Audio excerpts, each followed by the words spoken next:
Hello everyone. So we have almost finished this series in which we are covering current affair from June 2024 to July.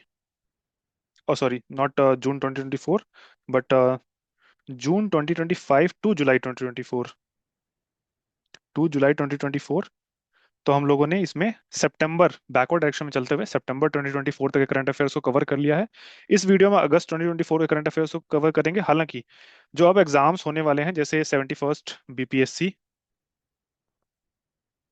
और UPPSC pre 2025, उन exams के लिए सितंबर 2024 से enough रहेगा, but still अगस्त और जुलाई को भी कवर कवर कर लेते हैं ताकि कुछ भी इंपॉर्टेंट चीज मिस ना करें हम लोग। सो चलिए स्टार्ट करते हैं अगस्त 2024 से। सो इसमें बहुत जल्दी हम लोग चलेंगे क्योंकि इसमें ज़्यादा इंपॉर्टेंट चीज़ें हालांकि है इंपॉर्टेंट चीज़ें, बट वो लास्ट ईयर जो एग्जाम कंडक्ट किया गया था दिसंबर 2024 में उसमें ज़्यादातर पूछ ली गई हैं। इसके लिए 2025 के लिए चांसेस बहुत कम है, लेकिन आ सकता है एक दो नंबर का भी बहुत फर्क डाल देता है। इसलिए इंपॉर्टेंट चीज़ें कवर कर लेते हैं जल्दी जल्दी। सो वल्चर काउंट पहले बात, वल्चर काउंट इनिशिएटिव किसने लॉन्च किया है? World wide fund for nature, WWF, जिसको शॉर्ट फॉर्म में बोला जाता है। किसके लिए? ऑब्वियसली काउंट वल्चर्स को काउंट करने के लिए। अच्छा, ये वर्ल्ड वाइड फंड का जो इंडिया विंग है उसने ये इनिशिएटिव शुरू किया है।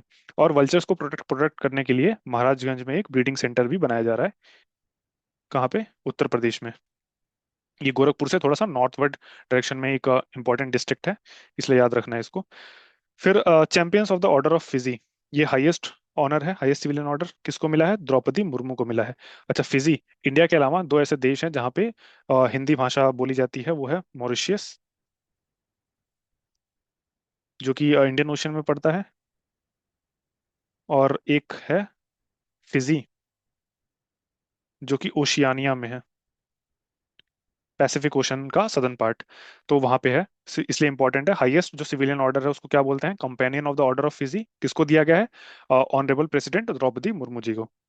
फिर डिजिटल पावर सेंटर, इसमें क्या बोला गया है कि जो वुमेन के अगेंस्ट जो साइबर क्राइम्स होते हैं उनको कौन डील करेगा? आप, नेशनल कमीशन फॉर विमेन। फिर चार नए एप्स लॉन्च किए गए हैं जो नए क्रिमिनल लॉज थे। कौन कौन से? भारतीय न्याय संहिता, भारतीय नागरिक सुरक्षा संहिता और भारतीय साक्ष्य अधिनियम। सो ये इंपॉर्टेंट है, किसको रिप्लेस करके? इंडियन पिनल कोड और क्रिमिनल प्रोसीजर कोड, CRPC, और इंडियन एविडेंस एक्ट, इन तीन को रिप्लेस करके ये एक्ट लाए गए हैं। और इनके लिए ही ये चार नए इंपॉर्टेंट ऐप्स को लॉन्च किया गया है: ई एविडेंस, ई समन, न्याय सेतु और न्याय श्रुति ऐप। सो ये इंपॉर्टेंट याद रखना है। फिर grand collar of the order, ये against again highest civilian award है, कहाँ का? तिमोर लेस्ते का, ये भी इंपॉर्टेंट देश है। और ये भी किसको दिया गया है? ये भी प्रेसिडेंट द्रौपदी मुर्मू को दिया गया है। फिर इंडिया का पहला राइस ATM या ग्रेन ATM बोलते हैं, ये किसने बनाया है? World food programme, united nation world food programme ने बनाया है। इसका नाम क्या है? अन्नपूर्ति नाम रखा गया है। कहाँ बनाया गया है? ये उड़ीसा में बनाया गया है। ठीक है। और 50 किलो राइस आ सकता है 5 मिनट में, ये इंपॉर्टेंट नहीं है। इंपॉर्टेंट क्या है? कहाँ बनाया गया? उड़ीसा में। और यूनाइटेड नेशन के वर्ल्ड फूड प्रोग्राम ने बनाया है, इसका नाम क्या है? अन्नपूर्ति। फिर global women kabaddi league Haryana में ऑर्गेनाइज किया गया, पहली बार इंडिया में ऑर्गेनाइज किया गया है, इसलिए इंपॉर्टेंट है, याद रखना। फिर वर्ल्ड बायोफ्यूल डे 10 अगस्त, इसका थीम क्या था? Sustainable biofuels. इससे एक चीज और याद रख सकते हैं, ग्लोबल बायोफ्यूल अलायंस, जो 2023 में इंडिया ने G20 का जो समिट होस्ट किया था, उसमें तीन देश, इंडिया, ब्राजील और USA, इन तीनों ने इनिशिएट किया था ग्लोबल बायोफ्यूल अलायंस को। सो इसलिए इंपॉर्टेंट है ये ग्लोबल बायोफ्यूल अलायंस।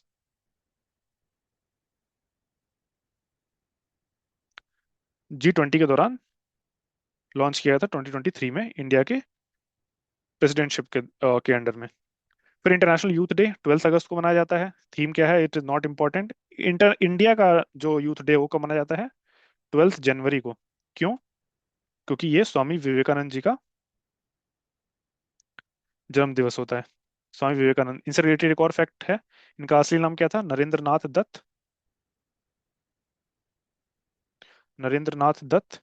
और इनके एक छोटे भाई थे भूपेंद्र नाथ दत्त, जिनका इंडियन रिवोल्यूशनरी हिस्ट्री में बहुत इंपॉर्टेंट नाम आता है, भूपेंद्र नाथ दत्त। और स्वामी विवेकानंद के जो गुरु थे उनका क्या नाम था? रामकृष्ण, रामकृष्ण परमहंस। रामकृष्ण परमहंस, इन्हीं के लिए जो है स्वामी विवेकानंद ने 1997 सॉरी 1897 में बनाया था रामकृष्ण मिशन। सो ये भी एक इंपॉर्टेंट चीज है, इसको भी याद रख सकते हैं। फिर नेक्स्ट न्यूज पे चलते हैं।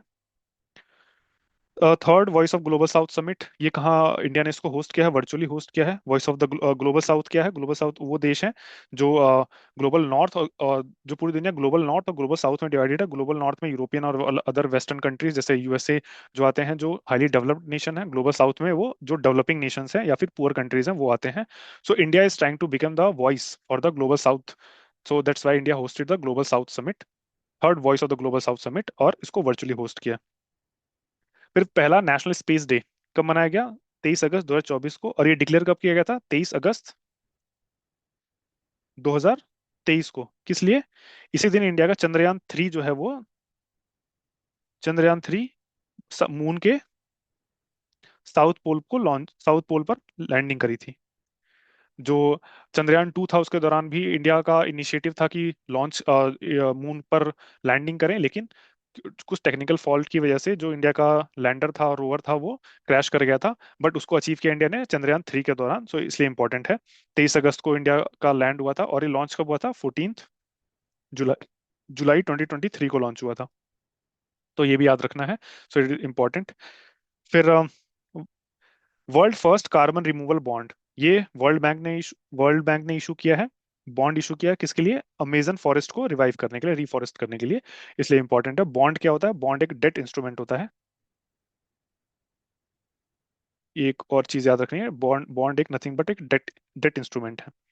फिर रूमी 1 इंडिया का पहला रीयूजेबल हाइब्रिड रॉकेट है, रूमी 1, इसलिए याद रखना है ये। फिर यूनिफाइड पेंशन स्कीम में अगेन ये 50% ऑफ देयर लास्ट सैलरी जो होगा वो लाइफ टाइम पेंशन मिलेगी गवर्नमेंट एम्प्लॉयज को, इसलिए इंपॉर्टेंट है। रिकमेंड किसने किया था? टीवी सोमनाथ कमेटी ने रिकमेंड किया था, बस यही याद रखना है और कुछ भी नहीं। इंडिया का पहला आयुष्मान भारत डिजिटल मिशन, ये कहाँ लॉन्च किया गया है? ये मिजोरम में लॉन्च किया गया है। फिर सोनो बॉय, नाम है सोनो बॉय, ये एज इट इज याद रखना है किसके लिए है ये। अ, ये साउंड को डिटेक्ट करेगा किसके लिए? सबमरीन को, अंडर वाटर सबमरीन को ट्रैक करने के लिए, इसलिए इंपॉर्टेंट है। सोनो सोनो जो सोनो वर्ड होता है ये साउंड से रिलेटेड है, इसलिए ये इंपॉर्टेंट चीज याद रखना। सोनो बॉय किसके लिए है? सबमरीन, अंडर वाटर सबमरीन को डिटेक्ट करने के लिए, ट्रैक करने के लिए। फिर aspiring block programme delta ranking, अच्छा इंडिया में पहले था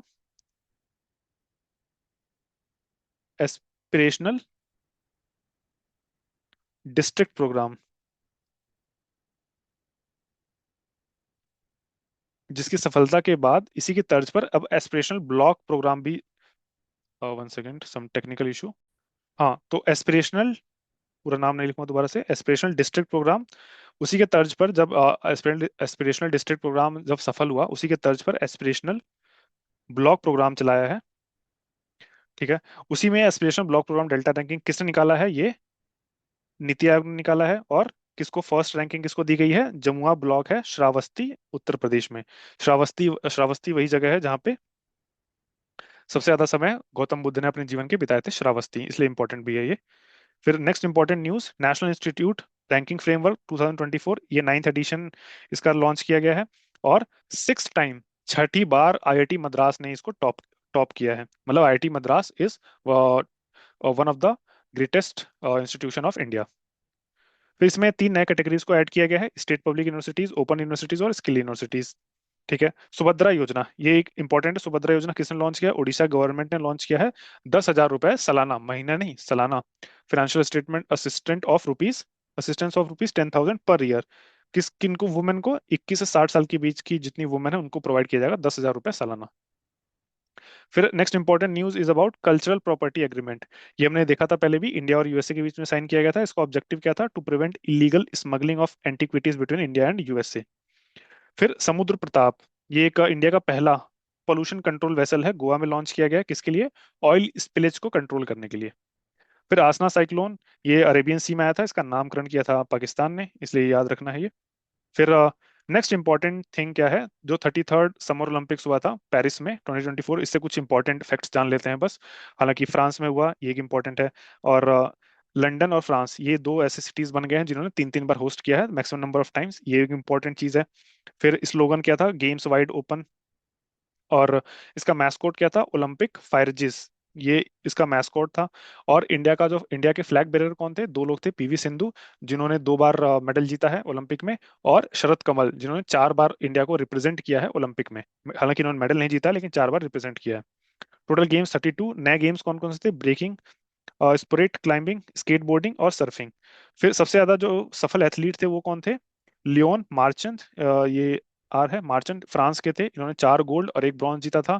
और फीमेल एथलीट कौन है? टोटी हस्की, यूएसए की थी ये, जिन्होंने 3 गोल्ड और 2 सिल्वर जीता था। फिर और ओल्डेस्ट प्लेयर रोहन बोपन्ना, जिन्होंने बाद में रिटायरमेंट भी ले लिया, टेनिस से इंडिया के प्लेयर हैं ये। यंगेस्ट प्लेयर ये है दी निधि, देसी निधि, ये स्विमर थी। और इंडियन टीम के हेड कौन थे? गगन नारंग। ठीक है, ये भी 2012 ओलंपिक्स में इन्होंने भी शूटिंग में ब्रॉन्ज मेडल जीता था।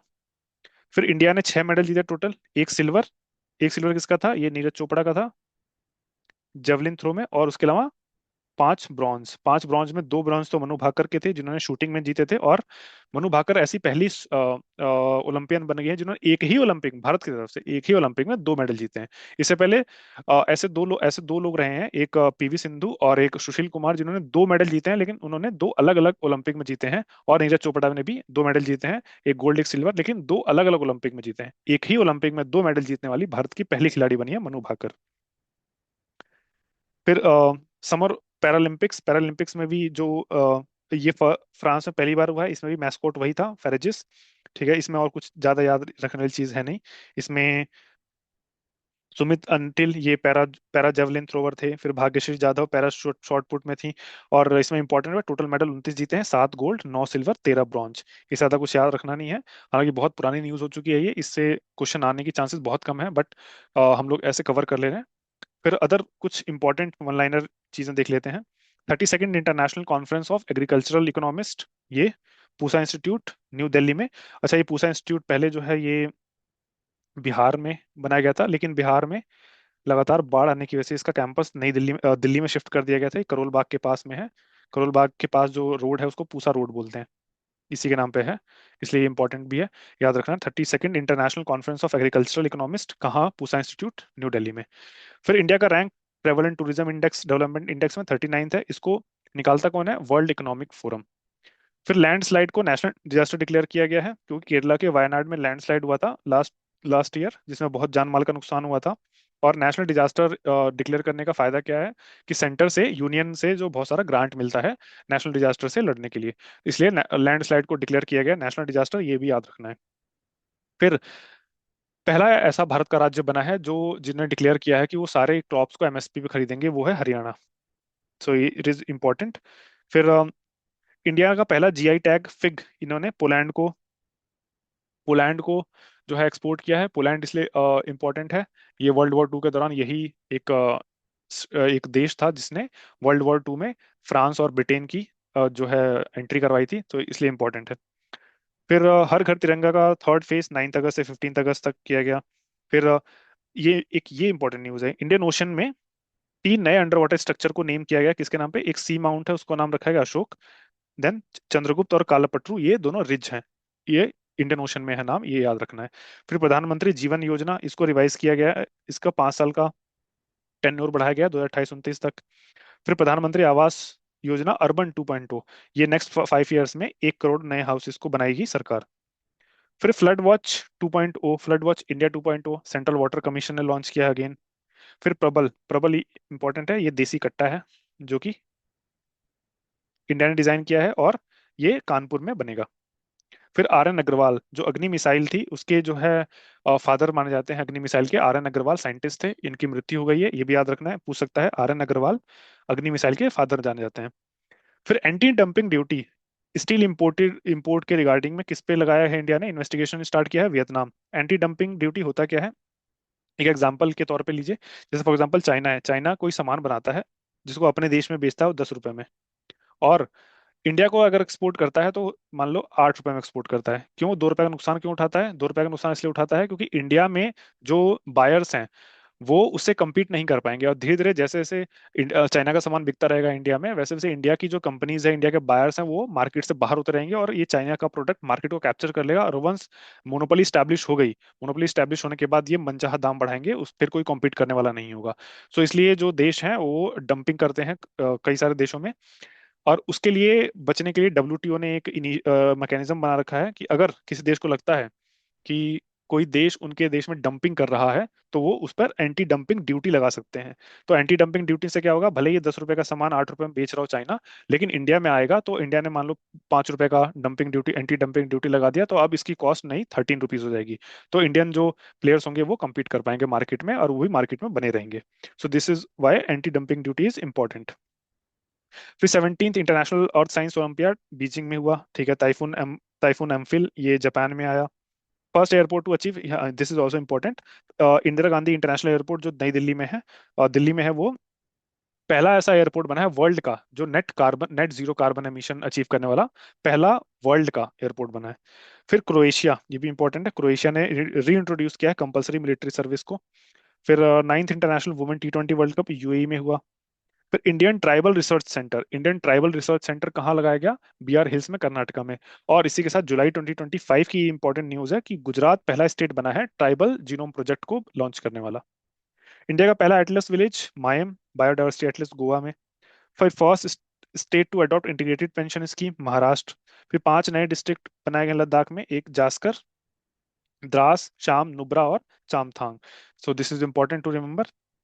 फिर next news is regarding first pollution control vessel Samudra Pratap, हमने देखा ये गोवा में बना है, ठीक है, ये इंपॉर्टेंट है। फिर एआई प्रोजेक्ट मोरनी, ये एक इंपॉर्टेंट है, इसको स्टार मार्क कर सकते हैं। एआई प्रोजेक्ट मोरनी किसका है, गूगल के डीप माइंड का है। और ये किसके लिए है, 125 इंडियन लैंग्वेजेस में, इस लैंग्वेज में शोध करने के लिए ये बनाया गया है एआई प्रोजेक्ट मोरनी। फिर इंडिया का लार्जेस्ट एरो लॉन्च, ये कहाँ लॉन्च किया है, कोची एयरपोर्ट, कहाँ पे, केरला में। फिर मनोज मित्तल, ये इंपॉर्टेंट नहीं है इतना, सिडबी के नए वो बने चेयरमैन एंड मैनेजिंग डायरेक्टर। फिर आनंद कुमार, हाँ, इनको साउथ कोरिया का एम्बेसडर ऑफ टूरिज्म बनाया गया है, आनंद कुमार, जिनके ऊपर मूवी बनी है सुपर 30, इसलिए इंपॉर्टेंट हो जाता है। फिर वर्ल्ड का सेकंड लॉन्गेस्ट रोपवे शिमला में बना है, नॉट सो इम्पोर्टेंट। हाँ, ये इंपॉर्टेंट है, this is very very important, कि third startup to make a unicorn this year, यानी दिस ईयर का मतलब 2024 में। 2024 में टोटल 4 ऐसे स्टार्टअप थे जो यूनिकॉर्न में बने हैं। एक कृत्रिम एआई, इसका ओला का था। फिर पेरिफोल, फिर रैपिडो, फिर एथर एनर्जी। ये 4 स्टार्टअप जो थे यूनिकॉर्न। यूनिकॉर्न क्या होता है, जो $1 बिलियन का जो मार्केट वैल्यूएशन अचीव कर लेते हैं, तो उसको यूनिकॉर्न बोला जाता है। फिर next important news is India's youngest athlete to win medal in Olympic, Aman Sehrawat थे, 57 किलोग्राम कैटेगरी में रेसलिंग में जीते थे, 21 ईयर्स के हैं अभी। फिर पीआर राजेश, ये कोच बने हैं इंडिया जूनियर हॉकी टीम के। Abhinav Bindra appointed coach of IOC Olympic committee. नए कैबिनेट सेक्रेटरी टीवी सोमनाथन, ये चेंज हो गए हैं। फिर रुचिरा कंबोज के बाद जो नए एम्बेसडर बने हैं इंडिया के यूनाइटेड नेशन में, वो कौन है, पी हरीश बने हैं। फिर डेंगू ऑल, ये इंडिजिनस डेंगू की वैक्सीन है, इसलिए इंपॉर्टेंट है ये, दिस इज इंपॉर्टेंट। बाकी और कुछ इंपॉर्टेंट नहीं है। फिर ये Shinawatra became second women PM of Thailand, इनको रिमूव भी किया जा चुका है, ठीक है, शी इज ऑल्सो रिमूव। ये इंपॉर्टेंट है, एआई एक्ट, इसको इम्प्लीमेंट करने किसने किया है, यूरोपियन यूनियन ने किया है। फिर headquarter of railway safety commission, ये लखनऊ से नई दिल्ली शिफ्ट कर दिया गया है। टेलीग्राम फाउंडर कौन है, न्यूज में थे, बस याद रखना, पेवेल डुरोव, ये टेलीग्राम के फाउंडर हैं।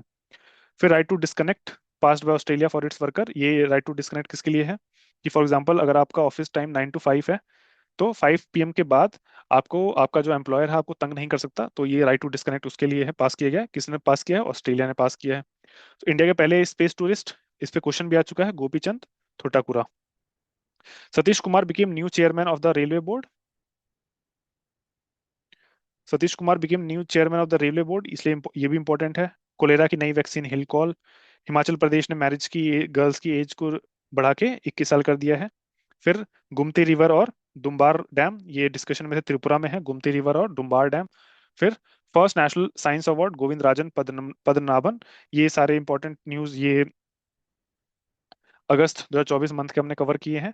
और ये इसलिए इसको हमने जल्दी जल्दी इसलिए किया है क्योंकि एग्जामिनेशन पॉइंट ऑफ व्यू से हालांकि सितंबर तक के इनफ होंगे, बट इसको हम जल्दी जल्दी देख ले रहे हैं ताकि कुछ छूटे ना। इसलिए हम लोगों ने इसलिए ज़्यादा समय नहीं दिया, जल्दी जल्दी कवर किया है।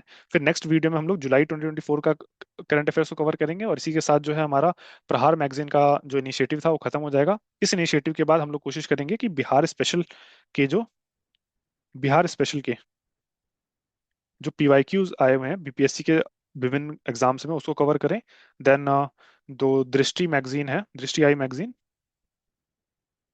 जो घटना चक्र की है, उसका करंट अफेयर्स को कवर करें, वो भी इंपॉर्टेंट रहता है। तो इसी के साथ जो है नेक्स्ट वीडियो में जुलाई 2024 का कवर करते हैं, फिर हर मैगजीन को फिनिश करते हैं, फिर नेक्स्ट नए प्रोजेक्ट्स पे काम करेंगे। इसी के साथ मिलते हैं फिर नेक्स्ट वीडियो में। Till then, thank you.